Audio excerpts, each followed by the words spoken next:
මේ වගේම අපි අපේ පිහිය මිදිවල ටච් වුණාම සිදුවන දේ නිර්මාණය කරමු. මම events ක්ලික් කරනවා.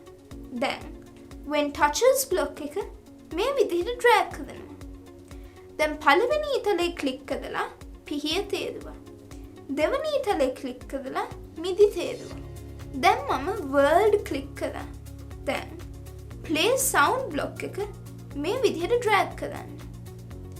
දැන් choose මත ක්ලික් කරලා නැවත choose මත ක්ලික් කරන්න. දැන් මෙතන retro_game_simple ලෙස search කරන්න. දැන් මේ sound එක මත ක්ලික් කරන්න. දැන් choose මත ක්ලික් කරන්න. දැන් නැවත මම sprites ක්ලික් කරනවා. දැන් move 10 pixels note block එක මේ විදිහට drag කරනවා. මේ ඊතලේ ක්ලික් කරලා මිදි තේරුවා. මෙතන මම 600 කියලා ටයිප් කරා. දිශාව මම east කියලා තෝරනවා.